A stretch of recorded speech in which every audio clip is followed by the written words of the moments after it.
What's going on, everyone? This is Adam and Craig with Grandstand Golf. In this show, we're talking our DFS breakdown and picks for the 2020 Cyprus Open, our European Tour show. Craig, we are going to the island of Cyprus, Aphrodite Hills Resort in Paphos, Yeah, Cyprus. You're kind of a big Greek mythology history buff. What can you tell me yeah. about Aphrodite or Cyprus? Well, I don't know as much about Aphrodite, but Cyprus, I could tell you a lot about Cyprus. It's pretty pivotal throughout ancient history. Like back in the Okay, Bronze Age, okay, they think it was a center for tin production, which I mean, as you know, it's like a essential component of bronze, and they think the Bronze Age sure. collapse was due in part to the collapse of Cyprus as this central trading hub for bronze to all these different kingdoms. And then, I don't know, I'm sure you've heard about the Sea Peoples who came in and ransacked a bunch of different, Okay, kingdom. okay, okay. I asked for one little thing. We don't need a history lesson here. I thought would wear my nicest kind of Mediterranean style shirt. You're going way too Not deep not into that kind this. of video. No, it's not that Okay, type of video. We'll save that for another video. Yeah. okay. So, okay, we're at a course. European Tour hasn't been here before. Opened in 2002, par 71, 6,900 yards, 6,300 meters. Uh, like kind of on the shorter side. It's a Shorter resort side, style yeah. course. Um, so we don't have a ton of history. Obviously, we're going to be here for back-to-back weeks, which is interesting. So the European Tour is going to be here for 2 weeks. Um, yeah, and then the weather looks pretty good for the week. I mean, it's in the middle of the Mediterranean, beautiful week, highs of 27 degrees Celsius. Winds do look like they could pick up in the Yeah, I afternoon, tell but you, I am looking outside at snow in my yard, so highs at 27 Celsius sound pretty darn good to me. I I mean that you can look at that picture there. I would give anything to be there right Yeah, I now. think I think with any of these sort of coastal resort courses, I think obviously the wind becomes one of the major defenses for the course, and they don't Yeah. want it to play too hard when there is no wind. So the one thing I did see is it looks like by Sunday, I mean we're so far away from Sunday, but we might start to get a Hmm. little bit more wind and especially wind gusts. So Yeah. just something to keep an eye on if there are people you like because of their wind game. It maybe a sneaky little play to get them in there. Okay, okay, I like that. So in this video, we're going to each pick our favorite plays on DFS, a sleeper we like on DFS, and then a couple of our favorite bets. But starting with my top DFS play, Craig, I'm actually going quite a bit lower Yeah, here. I noticed that. This is So borderline what? sleeper territory. It's borderline sleeper. Joakim Lagergren, DraftKings 7,900. I first off, I really like that pricing. I know there's a lot of kind of guys up top. I'm sure you can go with him, but I just feel like he's a sneaky play right here. Top five in two of his last four starts, six straight cuts made. Yeah. I, I'm really looking at kind of accuracy here. I don't think overpowering it is necessary to play with a new course. You want to get on the green and then kind of make your birdies from there. So 13th in strokes gain approach on the year, Hmm. 12th in putts per green regulation. And the other thing I like, he's a winner. I mean, Yeah. he has six professional wins, one of those coming on the European Tour at the Sicilian Open. So maybe there's like a Mediterranean island Yeah. Well, specialty I there. mean, you got to think there's some sort of connection there. Yeah. Latitudes and stuff. Yeah, exactly. Yeah, no, I like it. It lets you do so many things too. If you really like a guy at 7,900, you can do so many things with your Yeah. lineup like that. One of the things you could do, for instance, would be to plug in my top play, who is a little bit less of a sleeper because he's Yeah. the highest price guy out there. But I think Andy Sullivan, he's priced at 11-2 on DraftKings. I think he's a good play this week. Uh, he's like a bit of a blue chip stock here. He ranks Yeah. second in strokes gained tee to green, behind one of your favorite guys, Thomas Peters, and Yeah. second also in strokes gained approach. Although I think that one's behind Martin Kamer. Yeah, I think you're right. Yeah. But I always talk about strokes gained tee to green and especially the ball striking ones. When you have guys like that, you just know that their ceiling is so good, and Yeah. you get so much more consistency out of ball striking as opposed to putting and short game where the strokes gained can be representative a little bit more of rub of the green and luck than it is of baseline skill, if you're looking Yeah. at too small of a sample size. But he's been good since the COVID return. He's got a win and 4 top tens. A few of those, I think all but one of those are top fives too. So he's really he's Right. really just He's right at the yeah, he's top. getting up there when he does well. Yeah. But he is volatile. So to me, that's a positive because You I love love it. Yeah. volatility. I'll take he blows up, and I'd rather, if I'm not going to win in GPP, I'd rather blow up and be out of there than and have the Yeah. guys who are going to shoot to the top when they play well. Yeah. But putting can be the most volatile, and I found this to be funny. He's 29th in one putts, which is pretty good. I don't know how many of Yeah. the guys Yeah. there Yeah. are ranked on one putts, but then he's 137th in strokes gained putting. So I don't know if it's just he's a super aggressive putter or what it is, but yeah, there's something happening there. No, I really like him as well. I mean, going a little bit lower with my picks and pricing, I had tons of salary left over. Andy Sullivan was the kind of the guy at the top that stood out to me, kind of exactly for those reasons you said. When you're that good of a ball striker in this field on this course, it should be yours to lose, Yeah, really. and like you were saying, approach game. Those are the people who can go low and make a lot of birdies. Yeah. Yeah. Okay, so my favorite sleeper in DFS, Stephen Brown, DraftKings 6,900. So again, I'm going quite a bit lower this week. Just another accurate player. So again, new course, not really sure how it's going to play. I want to get people in the fairway. I want to get them on the green. He's 50th in driving accuracy, 39th in greens and regulation. The other thing that really stood out to me, and this is kind of what made him kind of push him over the edge to be my sleeper, he ranks third in par three scoring.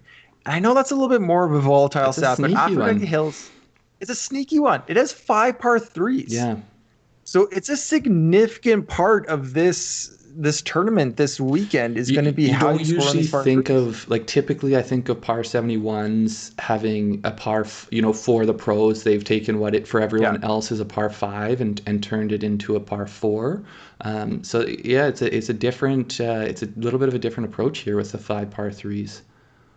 Because I feel like you can also, with the European Tour, with the kind of more limited field, lesser guys at the top, ownership can really get condensed on tee to green or whatever the Yeah. stat is of the week. So kind of go out there with a par three scoring, maybe differentiate a little bit. The other thing, as you know, I like with my sleepers, if they win around the world, if it's on lesser tours, whoever it is, I like people that can win. Yeah.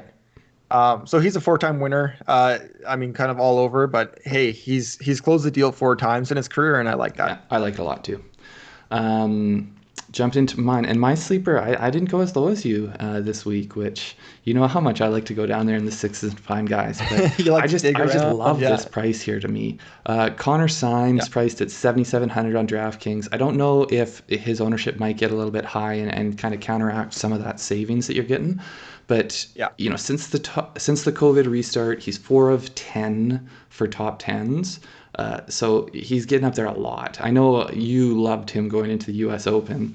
I was gonna say, I think I mentioned him as one of my stars on our podcast Yeah. I mean, maybe a month ago. Well, he was now. I think at that point he was 3 straight top tens, if I remember Yeah. correctly. And so one of those, I think it was maybe the Celtic Classic. I'd have to look at them again though. But it was in pretty good wind, and he is a strong player in wind. I just looked up, a few times he's had pretty darn good results in windy tournaments. So if it Scottish guy, right? It's in his yeah, blood. you got to think that he's played a lot of that links golf, and the wind's Yeah. blowing both ways. Yeah. But yeah, if it does, coastal golf, if it does pick up, then someone who's strong in the wind is just a huge asset. Last one here. So he's a 0.84 strokes gained tee to green, which I don't remember exactly what that ranks, but 108 for strokes gained total, and that is 5th in this field. Oh, But wow. he's priced 27th in the field. So like that to me is where it's just a pure value play to me. The guy's 25 That's just years savings. old. I think he's on his way up. I think it's, they just don't price him like someone who's been there for a while, because he's working his way up the scene. Yeah, that price it doesn't make sense to me at all, to be perfectly honest. And I think Well, I exactly as you appreciate said, your the honesty. the stats show otherwise. I mean, he should not be priced that Yeah. low. Okay, so we're going to do, as we mentioned, something a little bit different, add to the European Tour and continue to change and kind of provide new content. So we're going to do our top three plays, top three bets. So sticking with my winner, I really like him at his odds is 45 to 1, but I kind of hedge it. I always do an each way. So 5 places with the each way for Joakim Lagergren to win, 45 to 1 with the each way. I really like that. My sleeper is Stephen Brown. Top 20 is 4 to 1. So that's my second favorite bet of the week. And my last one, another sleeper that I almost mentioned, but a guy I really like, Joel. I got to make sure I get this. Show home. Show home. I had to write it down. Show I home. like it. Top 20, 5 to 1. Again, the field's not that big. He was a sleeper I like, fairly accurate player. So he's my third and final pick. I like it. Yeah, so I got mine here. And so just in case you're wondering where we got these numbers from, this is from the DraftKings Sportsbook. They were the only one that had a full set of plays up for the Cyprus Open when we made this. So I don't know if you'll see these numbers or if you'll see something different on whatever sportsbook you use. But I've got Gavin Green to win at 40 to 1. And you know what? This is a risky one, and this is why I am just taking the 40 to 1. So he had an injury, and he's coming back from an injury. So he's got longer odds than you're going to see him with. It's a bit of a you know, I wouldn't throw a lot on it. To me, it's just a bit of a tosser out there and see what happens. But yeah, so Gavin Green 40 to 1, Johannes Vermeer, he top 10 6 to 1. He's I don't know. He seemed. I was looking at him as my potential DFS sleeper, and I don't know if he has enough win equity or even top 5 equity, but I think he's got pretty good top 10 equity. So yeah, I like him there.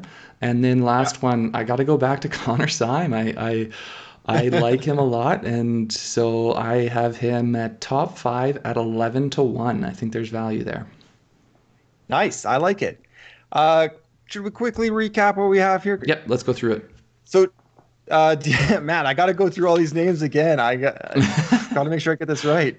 My DFS plays Joakim Lagergren and Stephen Brown, 7,900 and 6,900. Those are DraftKings prices. And then, again, Lagergren and Brown as my picks with Show Home as well, top 20, 5 to 1. And I've got Andy Sullivan, most expensive guy on the board, 11-2, and Connor Syme at 7,700. Those are both on DraftKings. And then Gavin Green to win at 40 to 1, Vermeer top 10, and Connor Syme top 5. Awesome. Thank you, everybody, for watching. We are going to be doing our full Bermuda Championship PGA DFS shows as well. Speaking of somewhere that it's going to be windy. Windy. Hey, and another island. Yeah. Here we go. It's Island Golf Week. We'll be releasing tons of videos for that, so make sure to subscribe, check out those videos. Make sure to follow us on Twitter at Grandstand Golf. That's where we push out all our content. So if you want to see anything there, that's where it will be. Yeah. Thanks again for watching. We do our Wednesday evening, so 9 p.m. Eastern in the States, in North America. We do a DFS breakdown. So if you do want to chat anything about the Cyprus Open, I mean, typically we're focusing on the PGA there, but you know, if you want to come and chat and ask us anything about this tournament, feel free. We'd love to see you there. And that's on Twitch, and that's become one of my favorite things we do all week, because pretty cool community we get to chat with. So yeah, thanks for watching, and we'll catch you soon. Yeah, good luck. See you next time, guys. See you guys.